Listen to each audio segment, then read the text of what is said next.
নেতৃবৃন্দ সকলকে সালাম ও শুভেচ্ছা জানাই।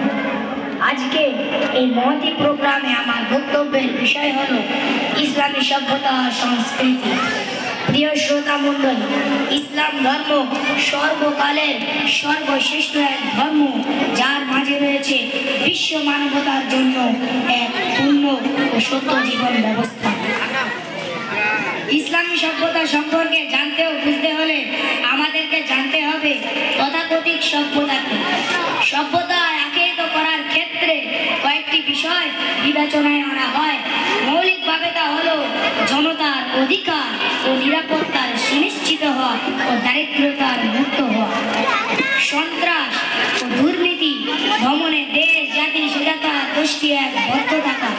সবচেয়ে গুরুত্বপূর্ণ হচ্ছে নীতি ও নৈতিকতার অবক্ষয় না ঘটা ও একে অপরের প্রতি সহমর্মী হওয়া।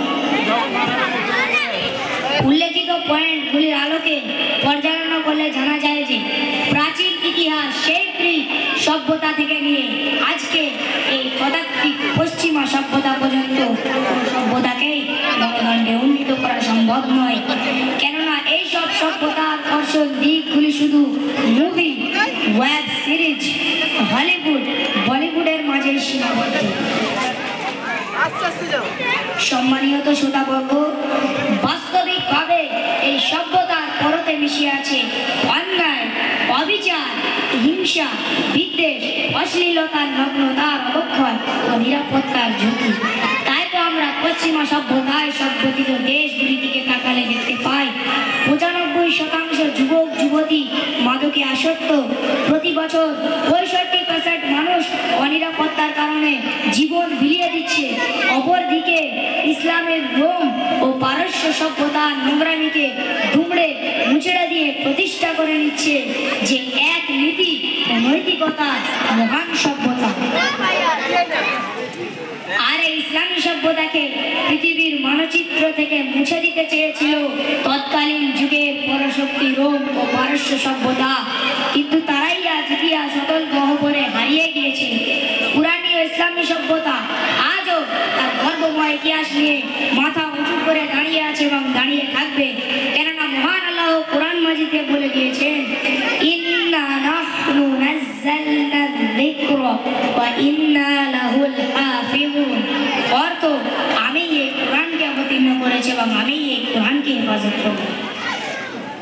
সুধী শ্রোতা, আর এই ইসলামী সভ্যতা পৃথিবীতে যখন পরিপূর্ণরূপে বাস্তবায়িত হয়েছিল, উটের পালের রাখাল হয়েছিল অর্ধ দুনিয়ার ন্যায় ও নীতিবান একজন শাসক। সেই সভ্যতার যুগে মানুষের প্রথা ছিল কথায় কথায় যুদ্ধ, বিরহ এবং নিষ্কাচার ও সংস্কৃতির কোনো ভালাই ছিল না। কিন্তু ইসলাম আসার পর বদলে যায় অসভ্যতার মানচিত্র, তৈরি করে সভ্যতা পরায়ণ মানুষ। নির্দয়কে দয়াশীল, শত্রুকে মিত্র, মুশরিককে একত্ববাদ, উচ্ছৃঙ্খলকে শৃঙ্খল। সম্মানিত শ্রোতা মণ্ডলী, তবুও অত্যন্ত দুঃখের সাথে বলতে হয়, বিজ্ঞানের চরম উন্নতি অগ্রগতির যুগে ইসলাম সভ্যতা নাকি ব্যর্থ। পৃথিবী আজ পশ্চিমা সভ্যতা ছাড়া অচল। আমি তাদেরকে ব্যর্থ কণ্ঠে বলে দিতে চাই, আরে তোমাদের সভ্যতা তো আমাদেরকে শেখায় লক্ষ লক্ষ মুসলিম নরনারীদের উপর নির্যাতনের ত্রিপুরার চালিয়ে মৃত্যুর মুখে ঠেলে দিতে, আর পুরানি সভ্যতা আমাদেরকে শেখায় মৃত মুখে প্রতি গাদ্দারের মুখেও পানির পেয়ালা তুলে দিতে।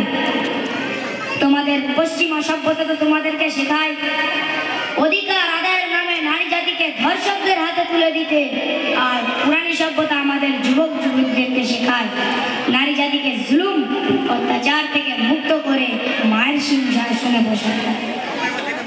তোমাদের পশ্চিমা সভ্যতা তো তোমাদেরকে শেখায় যুবক যুবতীদেরকে রাতের পর রাত নাইট ক্লাবে কাটাতে, আর পুরানি সভ্যতা আমাদের যুবক যুবতীদেরকে শেখায় রাতের 1/3 অংশ আল্লাহ রাব্বুল আলামিনের দরবারে হাত তুলে চোখের পানি ছাড়তে।